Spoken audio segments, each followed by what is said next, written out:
कि पूछ ही रहा था बेटा जिस पिता के लिए जुड़ने लगी थी लकड़ियां उसकी चिता के लिए, पूछते पूछते वह हो गया निराश जिस वक्त आंगन में आई उसके पिता की लाश।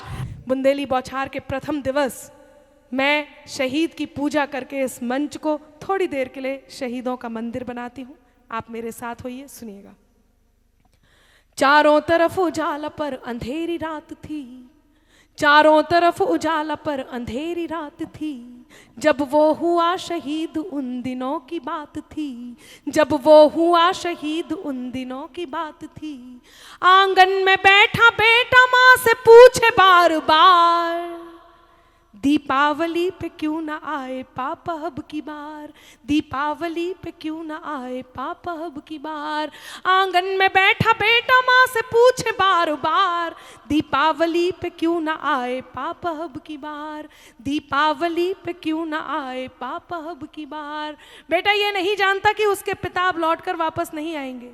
वो अपनी माँ से प्रश्न पूछता है और माँ मौन स्तब्ध पत्थर बनी हुई आंगन में बैठी है। बेटा क्या कहता है? 2-3 दिन से उनकी स्थिति को देखता है और उनको देखकर कहता है, माँ क्यों न तूने आज भी बिंदिया लगाई है।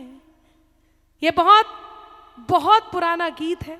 इस गीत ने कहीं अनामिका को अनामिका अंबर बनाया, तो मेरे लिए एक और महत्वपूर्ण विषय है, महत्वपूर्ण समय है कि मैं इस गीत को आपके बीच गा रही हूँ। वो बेटा अपनी माँ को देखता है और माँ से कहता है, माँ क्यों न तूने आज भी बिंदिया लगाई है दोनों हाथ खाली न मेहंदी रचाई है, बिछुआ भी नहीं पाँव में बिखरे से बाल हैं, बिछुआ भी नहीं पाँव में बिखरे से बाल हैं, लगती थी कितनी प्यारी अब ये कैसे हाल है, लगती थी कितनी प्यारी अब ये कैसे हाल है।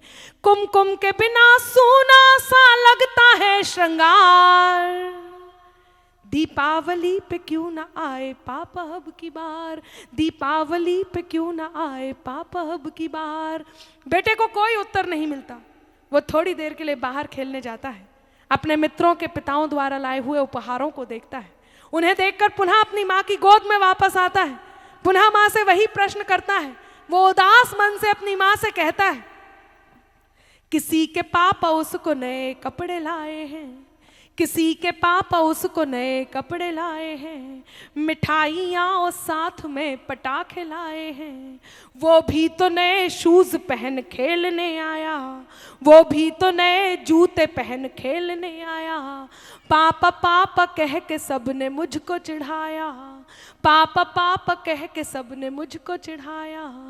अब तो बता दो क्यों है सूना आंगन घर द्वार, दीपावली पे क्यों ना आए पापा अब की बार, दीपावली पे क्यों ना आए पापा अब की बार। बेटे को फिर उत्तर नहीं मिलता। वो अपनी माँ से खींच जाता है, रूठ जाता है।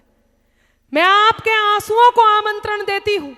इस सदन में जितनी आंखें दिख रही हैं, मैं आंसुओं का आमंत्रण देती हूँ। यदि एक भी आंसू छलका तो मेरे गीत कहने की सार्थकता होगी, संकल्प को, इस गीत को सुनवाने की सार्थकता होगी।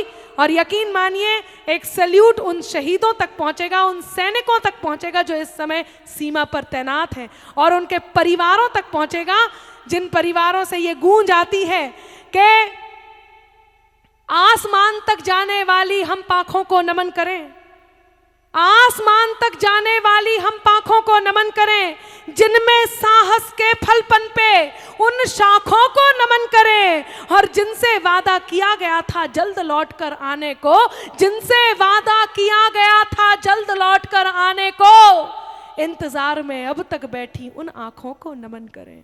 कि इंतजार में अब तक बैठी, इन पे आप बजा सकते थे ताली, इंतजार में अब तक बैठी। लेकिन मेरा मन है कि केवल संवेदनाएं यहाँ तक पहुँचे।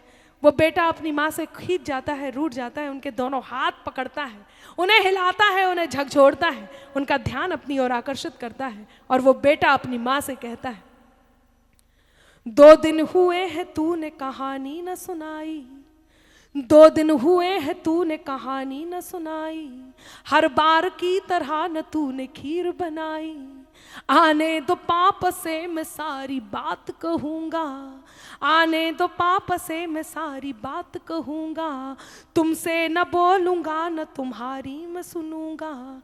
आने दो पाप से मैं सारी बात कहूँगा, तुमसे न बोलूँगा न तुम्हारी मैं सुनूँगा। ऐसा क्या हुआ कि बताने से है इनकार, दीपावली पे क्यों ना आए पापा अब की बार, दीपावली पे क्यों ना आए पापा अब की बार। और मित्रों, विडंबना देखिए कि पूछ ही रहा था बेटा जिस पिता के लिए, जुड़ने लगी थी लकड़ियां उसकी चिता के लिए। आ जाइए आप लोग, जल्दी से बैठ जाइए। मैं गीत के जिस मानसिकता में हूँ और जिस तारतम्य में हूँ, मैं नहीं चाहती कि कोई भी बात आपके दिमाग से निकले। बेटा अपनी माँ से रूठ जाता है और कहता है 2 दिन हुए हैं तूने कहानी न सुनाई, हर बार की तरह न तूने खीर बनाई। आने दो पापा से मैं सारी बात कहूँगा, तुमसे न बोलूँगा न तुम्हारी मैं सुनूँगा।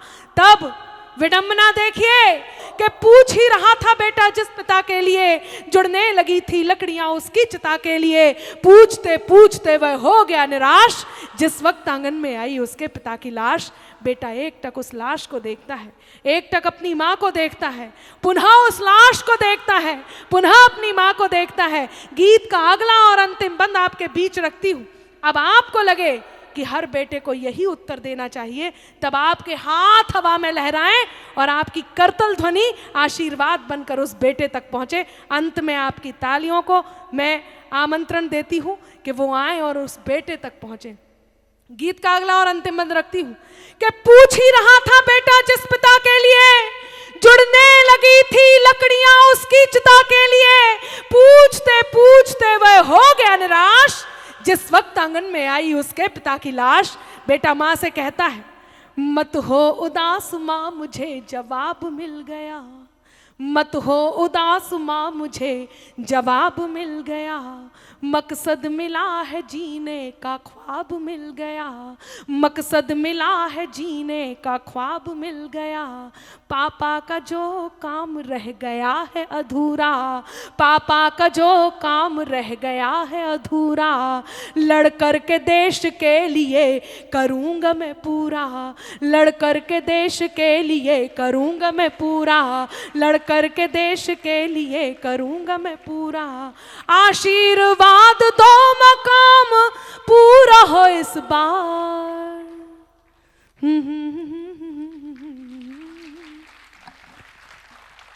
बहुत सुंदर। अब अपने सपनों की पढ़ाई कीजिए अपने ही शहर के पास। सागर शहर से मात्र 12 मिनट की दूरी पर स्थित है ज्ञानवीर विश्वविद्यालय, जहां आपको मिले सुविधाजनक बस सेवा, आधुनिक कैंपस इंफ्रास्ट्रक्चर, अनुभवी शिक्षकगण और एक उज्जवल करियर की गारंटी। यहाँ उपलब्ध है प्रमुख पाठ्यक्रम जैसे management, pharmacy, agriculture, engineering, law, fine arts, hotel management, संगीत और नृत्य, पत्रकारिता और जनसंचार, परफॉर्मिंग आर्ट्स, जनरल कोर्सेज, शारीरिक शिक्षा, योग, पीएचडी सभी विषयों में। नए सत्र के लिए प्रवेश प्रारंभ हो चुके हैं। अधिक जानकारी के लिए संपर्क करें 977-0522-117 या 977-0523-279।